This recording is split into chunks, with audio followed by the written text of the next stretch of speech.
What's up, everyone? Welcome to another episode of the Strength Classroom. Today, I'm showing you my dynamic effort upper body workout.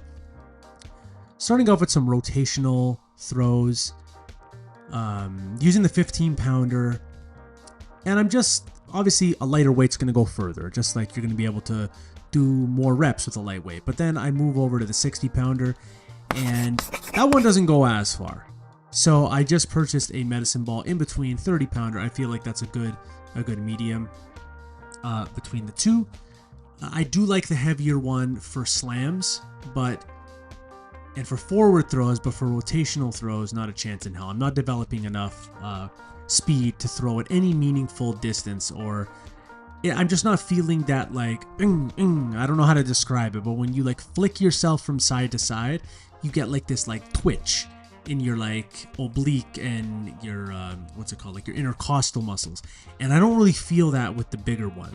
It's just a flick. It's almost like when you throw a punch, a really fast hard punch, you're gonna feel that torque in your midsection.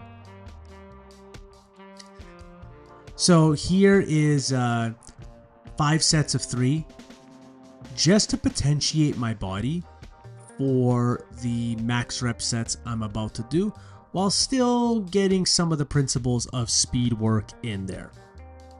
So we have 165 on the bar, and now we have 185, but no bands or chains, and I'm doing 2 max sets. So I believe the first set was 15 reps, and then the second set was 11.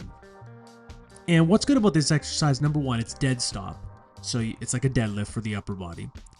Number 2, it's close grip. So it's going to hit some triceps, and it's going to give you a nice big range of motion. And it's going to work out the lockout portion. And number 3, it's on a high incline. So it's like medium high. It's like maybe, 60 degrees? It's not like it's like an 80 degree. But it's going to get some front delt in there. And some side delt. Oh wait, no, sorry. Pressing doesn't hit the side delt. Check out the video I did on that. It's a response to someone saying that overhead pressing is not a good exercise for your side delts, which I think is an absolute ridiculous claim. The creator of that video thinks you should do lateral raises instead. So you make your decision on that. So how you would progress on this, you would still do the speed work, 5 sets of 3. And then you just want to track the total reps. What you got in set 1, what you got in set 2, add them together. If it's bigger in week 2 than week 1, congratulations, you progressed. I prefer that approach versus adding more weight, just because it is a dynamic effort day. I want a bit more volume. That's all there is to it.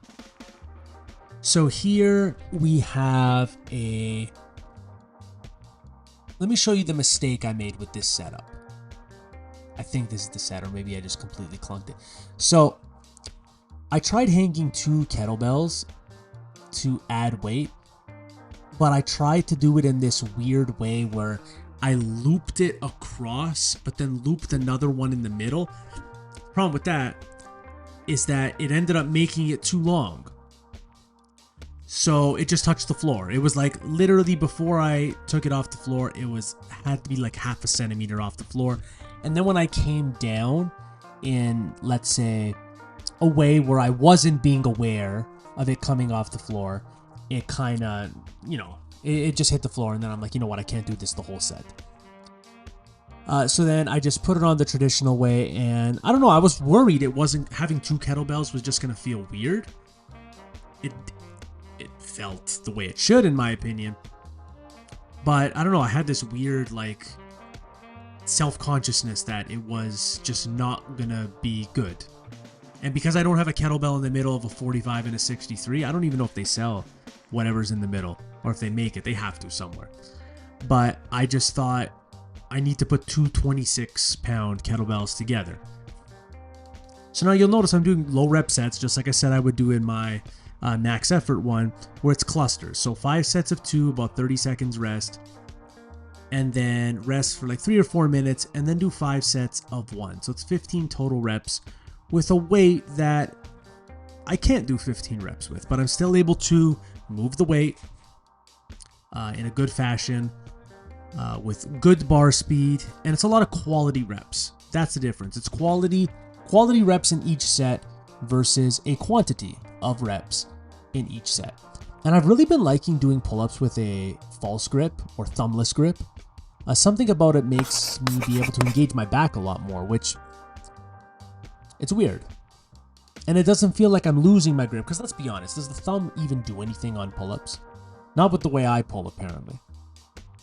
Now here I am doing, working up to a 6 rep max on a seated chaos press, which is the kettlebells hanging from bands, but with no back support.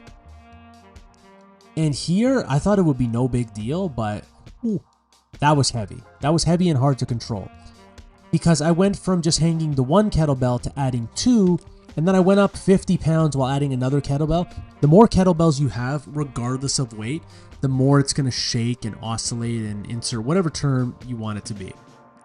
So here is, what is that? That's 13 on each side, 26. So that's 126 pounds overhead. And obviously the weight has nothing to do with it. It's the double kettlebell, plus the fact that no back support, very unstable.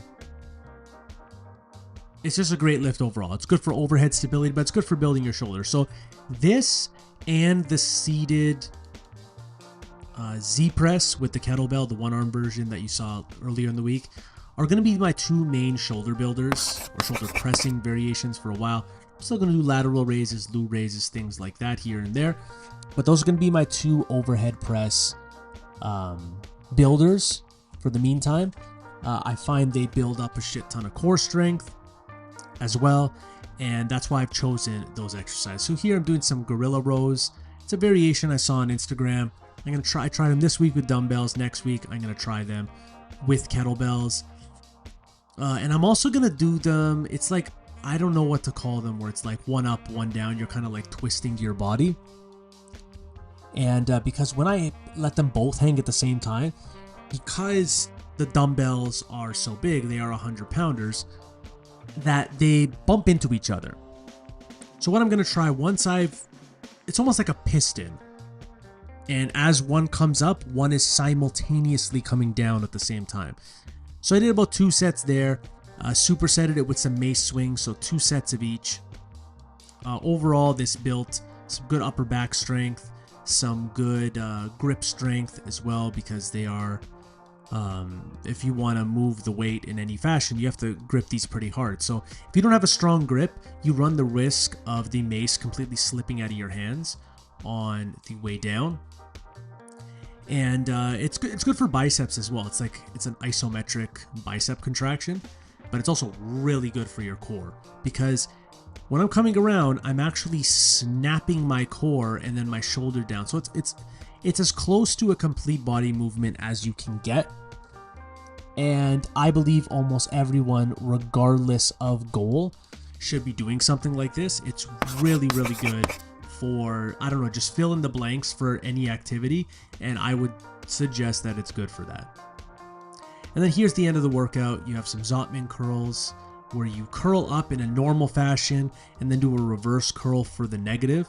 It's really good for your forearms. This is really good if you have creaky elbows and you feel like your elbows are weak and they're always sore from just doing literally anything, including weight training. Then this is the curl variation for you. You're not going to go super heavy. You don't have to do a ton of reps, but don't be afraid to do these for, like, let's say a set of 6 or set of 8. You could do them 1 arm, 2 arm. You could even switch in between the sets like I just did. As long as you're keeping track of how many reps you're doing between arms, that's all that matters. You can start off with 1, go to 2. Sometimes I've done the opposite, where I start off with 2 and go to 1. It's completely up to you. Or you could have your hand supported on something. That's also another option. Sorry I didn't show that in the video. I'll show that in the future. And just did 2 sets curls, 2 sets of the Grappito, and forearms and biceps and hands were pretty much on fire after that. But that's all for this workout, ladies and gentlemen. If you like this video, like, share, subscribe, do all that good stuff. And as always, have yourself a great day.